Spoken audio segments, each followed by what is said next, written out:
Okay. This is PENSDOWN. On this show, journalists and media practitioners become the newsmakers, not the reporters or presenters. That is why we call it PENSDOWN. Here they drop their pens, which is their working tool, and then they walk us into their journey through their crafts. Today we are traveling to Nigeria, the most populous Black country in the world. They are always fighting with Ghanaians over jollof and other things. I don't even know what their issues are. Today, I have been joined by the special advisor to the Niger State Governor on print media, an accomplished media professional by every mile. Her full profile will be displayed on the screen while we go on with this conversation. Aishetu Obiageli Wakaso is my guest on PENSDOWN today. Welcome and thanks for joining me. Thank you very much for having me. Right. First of all, what's gingered your love for journalism? How did you discover the journalist in you? As a child, I realized that I liked to read and then write a lot. I would rather write you a letter than having a conversation at that time. So I discovered that I loved to write, and then I was reading a lot. And from then, I started to discover that I have primary school. I love to write letters, and I like to read a lot. Right. How many years did you practice journalism before venturing into other things? 9 years. I practiced for 9 years. I was a staff of this day newspaper for 9 years before I got an appointment as the press secretary to the wife of the former governor of Niger State, and then now. Let me give and take 10 years, because after working with her for 6 years, I went back to Punch newspaper for 1 year. And so the first 9 years and then 1 year in between, 2 public relation jobs. During the period of your active journalism practice, what assignment would you stick out as the most challenging? There was a time that I had to go and report an incident that occurred in one village. In that village, the former governor of Niger State, Dr.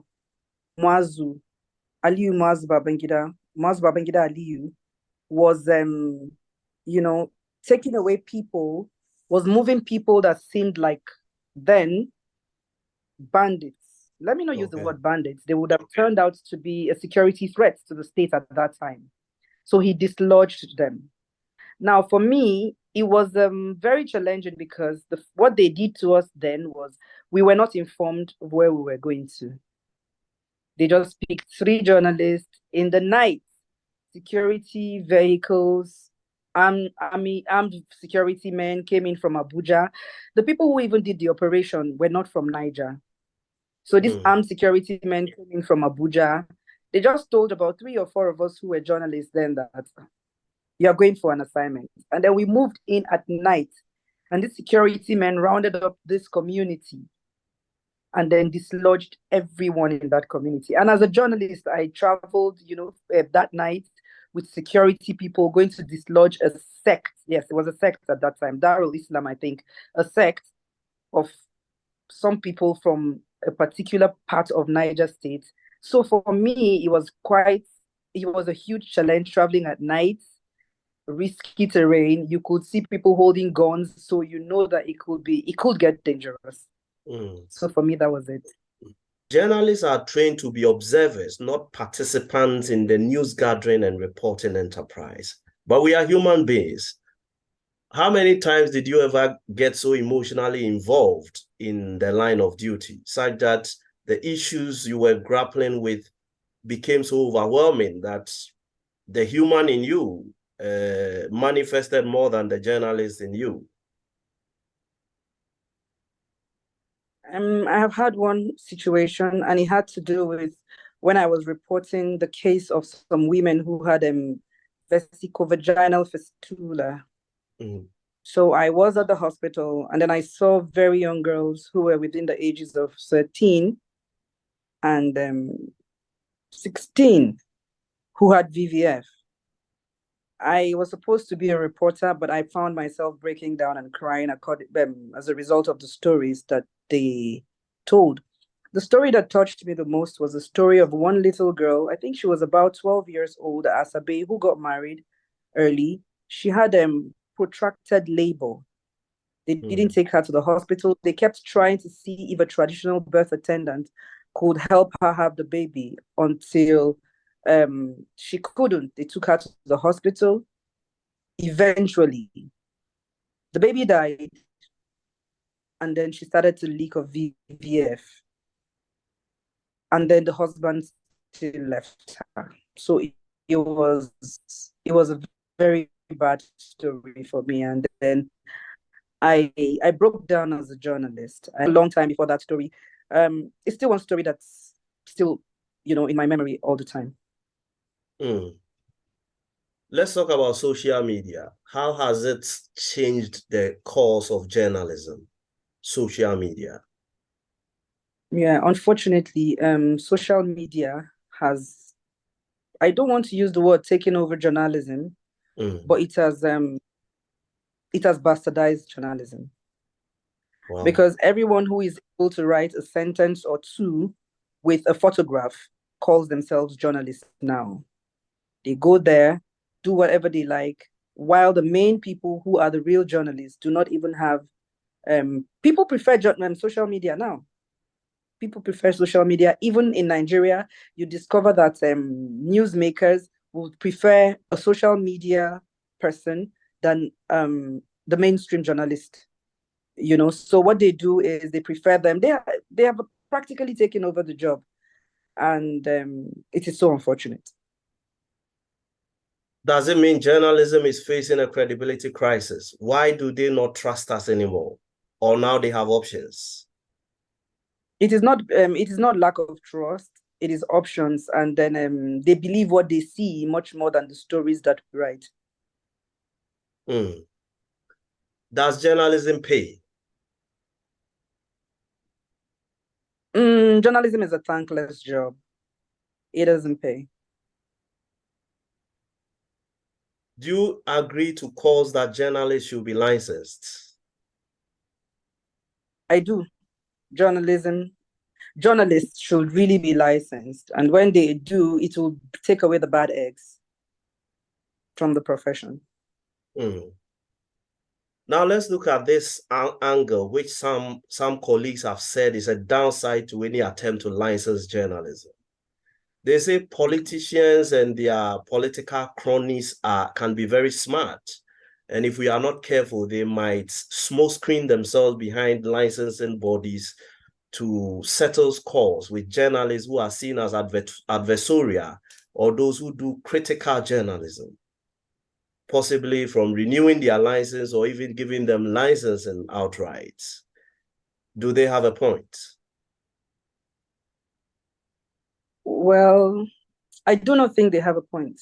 If they cannot stop people in the medical profession, pharmacists and others from being licensed, engineers from being licensed, I do not think they will do that with journalism. I do not think so.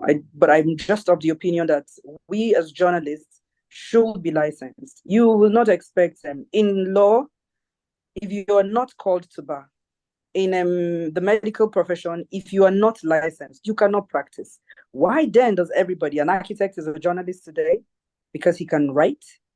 A carpenter is a journalist today because he can write. So I think that if we're licensed, I think maybe from school, those who study journalism first, and then those who later get certifications for some few journalism courses should be licensed. Social media has created richer bloggers than richer journalists across Africa. We were trained as professionals to use media for the dissemination of information. Where did we miss out such that people who probably are scarcely trained in such a craft have been able to exact the financial benefits of social media to their advantage while we watch them? Okay, there are two things I blog too. So I know that there are two things that work for bloggers. The first thing is the AdSense payment that they get paid from blogging online. That's the first one. So it's actually a totally different thing from real journalists, because majority of us do not have our own online platforms where we make money from Google AdSense. And then secondly, they blog, they use pictures, and people are more scared or more afraid of them because pictorial evidences goes deeper than to damage anyone, much more than just what we write as journalists and just put out there. Majority of the times, we just write stories, put them out there, and we do not have pictorial evidences. In these 9 or almost 10 years that you practice journalism, a lot of trained, qualified professionals abandon the crafts. I don't know if I can say that today journalism has also lost you to something else because of the role you currently play. But my question is, what do you think accounts for this level of attrition in journalism? I had said something earlier. Number one, journalism is a thankless job. Secondly, people do not make money from journalism. If you're a journalist, for me, if you ask me, every other profession is making money, but we are serving the nations. We are the ones who really serve the country because we work and we do not get paid. We do not get money. Like in Nigeria, let me be truthful with you. Majority of newspaper houses do not pay salaries. So when you do not pay your staff salaries and they work, they only get to survive by the brown envelope that people give them out there. Every other journalist will then be looking out for the next thing to do. For me, if I have my way, I will keep looking for the next thing to do. Yes, journalism I love. Yes, I like to write. I will keep writing, but then it probably might not be reporting, writing stories like a journalist. Because the truth is, journalists equally have bills to pay.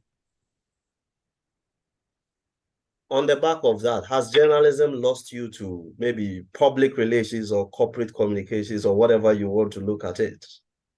Journalists lost me, yes, to public relations. And after now, I hope that journalism will finally lost me to the classroom. You are operating in a political office, albeit as a professional. How do you see yourself? Yes. Do you see yourself as a professional or a politician? Well, I see myself as a professional. Unfortunately, I do not know how to be a politician yet. I might learn on the job. I might learn on the job, but I see myself more as a professional because it is easier for me to work within the ambits of the things that I know. I wouldn't want to go outside my calling or outside my job because it's going to be a bit difficult. But working within my profession is much more easier for me. So I am still working as a professional. In your years of active journalism practice, was there a time or were there times you were approached with anything monetary or material to compromise the details of any story you were doing and take it? I'm talking bribery. Yes, I was. There were times I was actually given some bribe to write or not to write some stories. It's a normal thing within our space here. Some people will just appeal that please don't write the story because it doesn't sit well with my principal. So I remember I think on one or two occasions when it happened, what I did was I rejected to collect the money.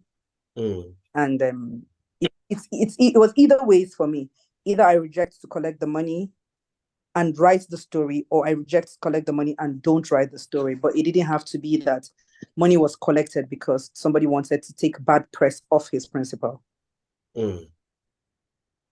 You are special advisor on print media. Brown envelope, yes, that is the source. I mean, one of the office you occupy is one of the sources of brown envelopes. Now, let me put you on the spot. First of all, professionally, what is your take on the brown envelope?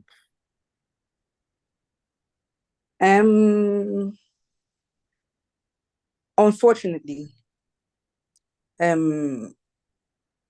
personally, I do not think that the brown envelope syndrome is appropriate.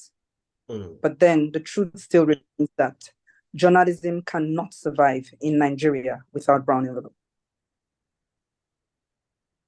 Let's extend this conversation to your office. Good. How is the brown envelope working for you now that you are more or less connected to the source as far as your dealings with journalists is concerned? Now, the brown envelope thing for me, I do not do the brown envelope thing. But what I think it is first of all to create goodwill with your people. I have goodwill with my colleagues because I've worked with them for a couple of years. I can tell you that from the time I resumed work up till today, I haven't given out a brown envelope, though it hasn't been long. I've just worked for like 3 months. I haven't given out a brown envelope to a journalist, but I have been surviving on goodwill. But I will also tell you that there are times that brown envelope must come in. And if you call that brown envelope, then it is. But for me, I see it as welfare. Welfare in the sense that when it is time for any festivity, I reach out to my colleagues and I say, buy water for this. In quotes, it is brown envelope. Because if you give someone something, you expect something good in return. Yeah.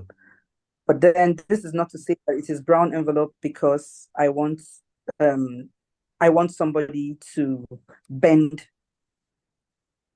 or change his stories because of me. But then brown envelopes must exchange hands. Whether if it is in Nigeria, I am telling you the truth, brown envelopes must definitely change hands between a public relations person for any politician with the journalist. It must, because even the journalists themselves will they will request for it if you don't bring it. Let's talk about the political ownership of the media. There are a lot of politicians and active political figures who own media enterprises. I want to pick your thoughts as a professional. In fact, a classic example is the sitting president of Nigeria. He owns the Nation newspaper. He owns TVC television. As a professional, owning media houses, the ownership of media houses by politicians, is it a good development? Are we sitting on a time bomb? Well, it's not a good development if you ask me, because majority of them are have these media houses to use for their favor, to work for them, to project them and to attack those who are not in their good books, or those that they do not have good relationships with. So I do not think it is the business of politicians to delve into owning media outfits. But unfortunately, these are the people who have the money to operate media houses in Nigeria.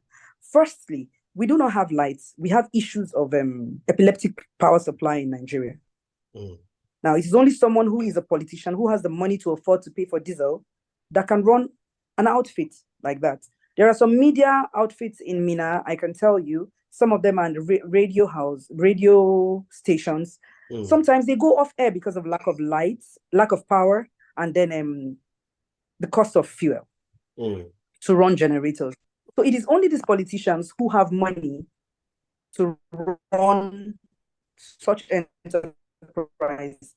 And unfortunately, running media houses will not out there, because definitely it will always work in the favor of who the principal is. If we are to go back into time, some 12 years, will you still give 10 years of your professional career to journalism? Yes, I will. Because other than the fact that I said journalism is a thankless job, journalism is let me use the word a waymaker. It opens doors for people. Unless you're able to use it well, you will not get there. Now, it makes you meet the high and mighty in the society. It gives you the leverage to meet people. It gives you confidence to be able to talk in public. It gives you courage, knowing that you do something, knowing that you have power, knowing that you have the pen in your hand to, let me use the word do and undo. So I will go back. If we go back to time, I will be a journalist over and over again, because if I wasn't a journalist, I wouldn't have been here and I wouldn't have been this popular. I wouldn't have had grown to the extent that I have grown in my profession or in life in Niger. But then, if we're looking at the financial side of journalism, I can tell you that not for me, but for many other people, journalism isn't what I'm sure most of them would want to do. Probably they would prefer to be politicians, not journalists. Like yourself? because no, because politics, I realize that politics pays more. I realize that politics pays more. So you find out that someone who has been in journalism for 10 years and somebody comes into the House of Assembly, a young man who is just 1 year in the House of Assembly has become a millionaire, and you're still struggling with paying school fees for your children as a journalist. So I know if some people were given the opportunity to choose, they would rather be politicians rather than be journalists. In the line of duty while practicing, did your life ever get threatened? Yes, once. And I was okay. What happened was that the former governor of Niger, a story broke at one time that a woman visited him in his office, sorry. And then I think the story was that she had asthma attack. Okay. And she died. And the story was that she had asthma attack. She was rushed from his office to the hospital and she died. I did the initial report the way I got it. Breaking a story, you have to do the initial report before you do investigations. After doing my first story, and then my paper, This Day newspaper at that time, I do not know where they got their story from. They said they did an investigation and they discovered that this is an old woman. Okay, let me say an elderly woman, a mature woman, I think a little above 50 or maybe 60 or there. And then the story came out the next day on the pages of the newspaper, and it was credited to me that the the former governor, that the woman died out of intense pleasure. Wow, that's an interesting twist. Yes, that she died out of intense pressure. But then the investigation that I did was that by the time they took her, the first story broke that she got a asthma attack, she was rushed to the hospital, and she died in the hospital. But when I did my investigation within the town, and the government house, the ambulance driver, the hospital, the commissioner for health then, though he's late, Dr. Sule, the story was that the woman was BID, brought in dead into the hospital. Oh, okay. The ambulance driver who took her to the hospital said she was unresponsive even in the ambulance by the time they got to the hospital, before they got to the hospital. So apparently the story was that she died in the office. Now, this was the part of the investigation that I took. But then my office added a part of the story that said that she died of intense pleasure.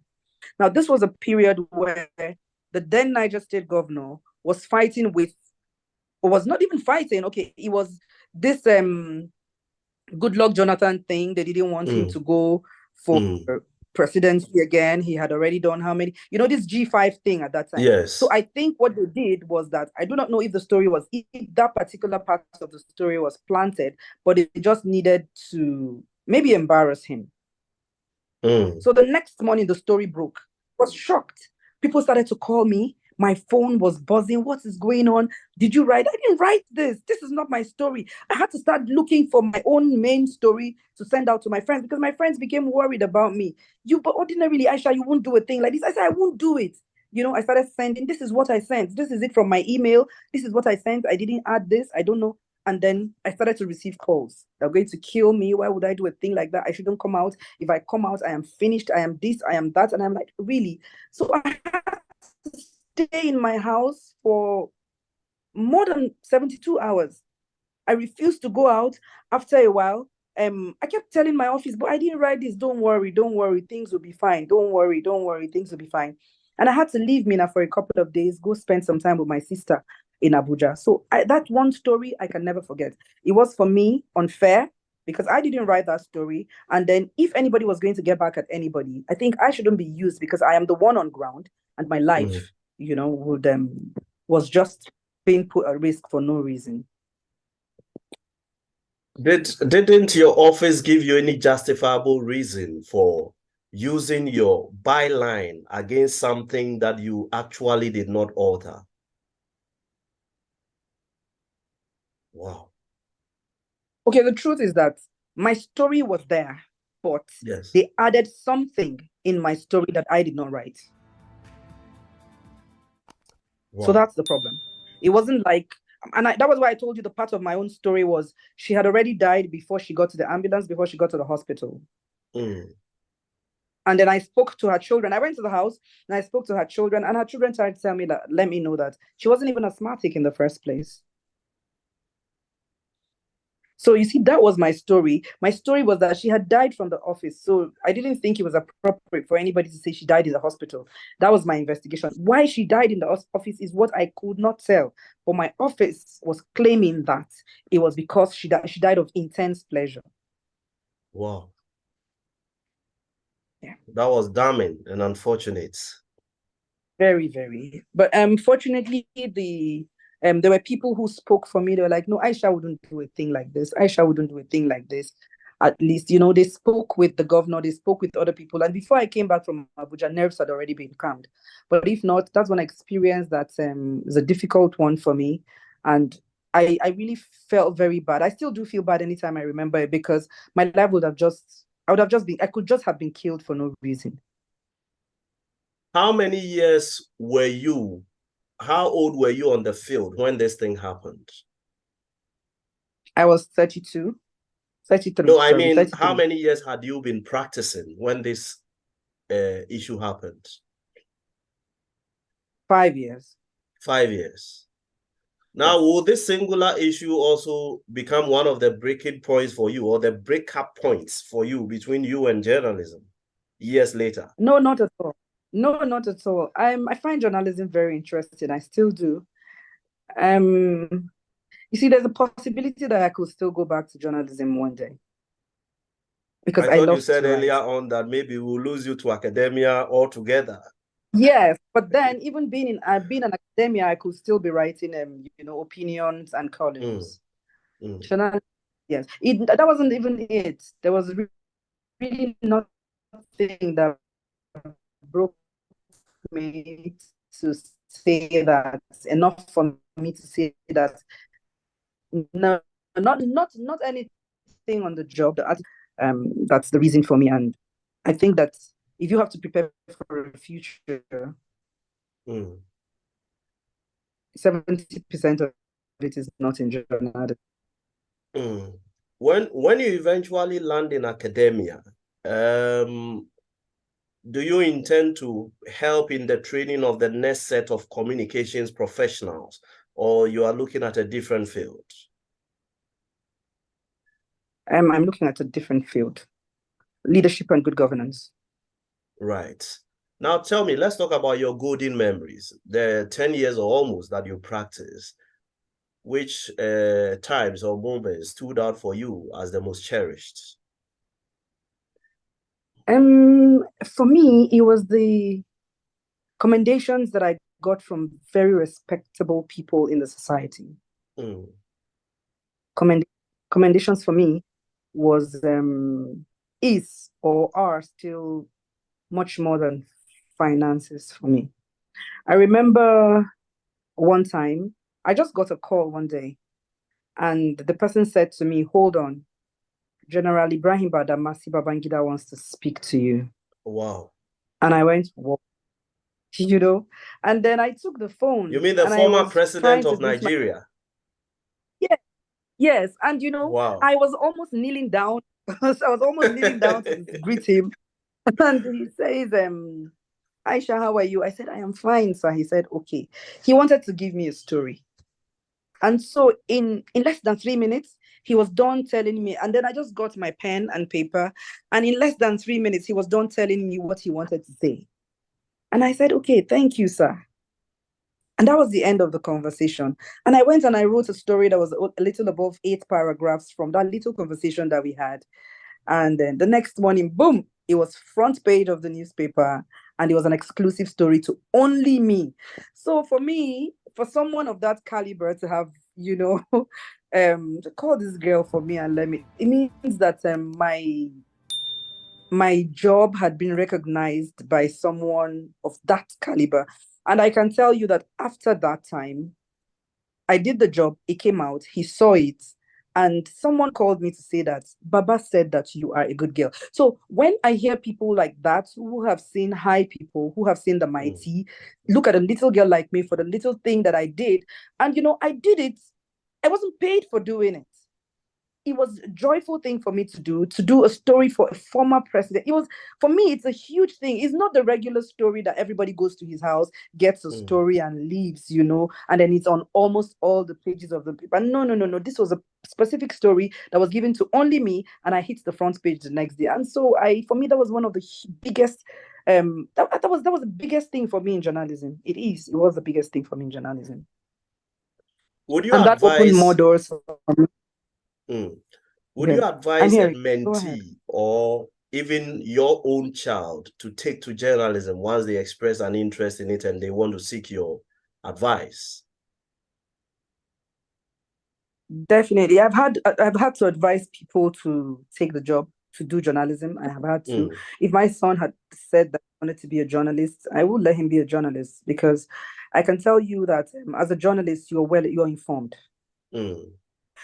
There is nothing that beats an informed person.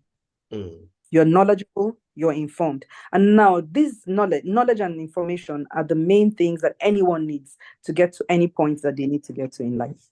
So Aisha I would let him. Wakaso Award. I saw it on your Yeah. Facebook page. Tell us about it. Well, there are two. It depends on the one you're talking about. Is it the Aisha Wakaso Award for female journalists, young Yes. female journalists? Yes, for best female. There's a recent post you made. Aisha Wakaso Award for the best female graduating English language student. There's a secondary school. Yeah. Yes. But I want you to look at the whole award scheme, the motivation behind it, and what it seeks to achieve going forward. Okay, unfortunately, I come from the northern part of Nigeria, where women, it is like that in Africa, but I'm going to use my place where I come from as a case study. Women are behind. Yeah. So because women are behind, my main objective in doing anything that I do has to do with women. And the reason is simple. I want to encourage young women to come out, develop themselves, show their skills if they have anyone, get encouraged, get mentorship, and help them to grow through their challenges in their jobs. I had the Aisha Wakaso Female Journalist Award. It was a small thing. I didn't I just put out a competition there, and I said every female journalist I had age range. It had to be between the ages of 18 and 28. And I asked them to write the challenges they have faced as female journalists in Niger State. And then we had about 16 entries, and then we got 3 winners. Eventually, we had to increase the winners to 5, because we wanted to encourage more people. And then these girls came out and they wrote their experiences. We had judges. Some of the judges I had never met in my entire life. We had judges who judged, and then they came up with best. Now, the main reason, because I realized that our girls are timid. They call themselves journalists, but they can't, they're scared of asking questions in public. If a newsmaker speaks, the only thing they go to write their stories about is just what the newsmaker has said. They do not punch holes. They do not ask questions to make the person want to give you more. They just go home and take whatever the person says, hook, line, and sinker. And so I said, let me encourage these girls. Let them write. Let me see their writing skills. Let them improve on their writing skills, build their confidence, get other female journalists who have excelled in the job, come around, pick them up and mentor them. That was the reason for the Wakaso female journalist award. That the first prize, the winner of the first prize went home with 50,000 naira. The second prize went home with 30,000 naira. The third prize went home with 20,000 naira.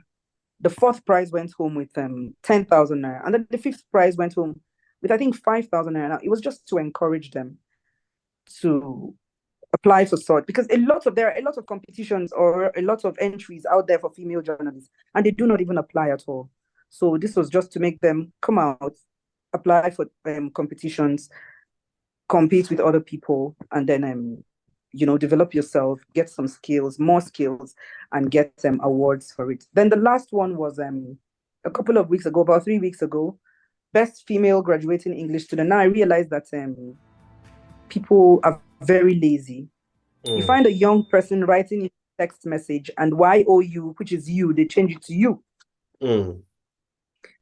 THE, they change it to D.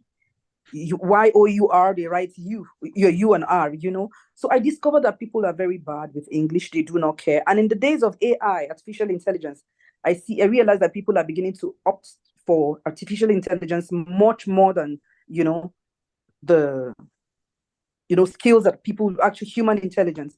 And so I just decided that, well, this girl, anyone who comes out best female in English, we're going to encourage them with, it's just 20,000 naira. It wasn't even so much, but then encourage the person to buy dictionaries or something, read some more books to help it could be ebooks, it could be e-dictionaries, but then to help the person develop in English and encourage people to know that, see, human intelligence is still very important, because there are places where artificial intelligence will be detected if you use it to write something. So that was the reason for that. And because I studied mass communication and English, so it was just not one, it was I had English too. And so I just thought that, well, encourage young girls to improve on their English and to continue to do good in English. Let me pull the brakes here. Thank you for this conversation.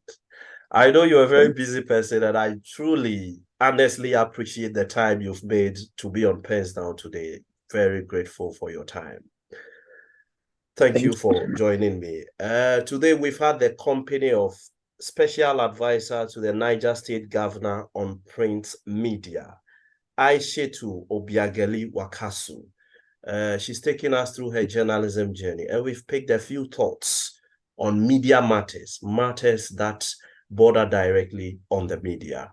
Thanks for your company. We'll be back next time with another colleague, and we'll be talking also their journalism journey. Bye for now. Bye.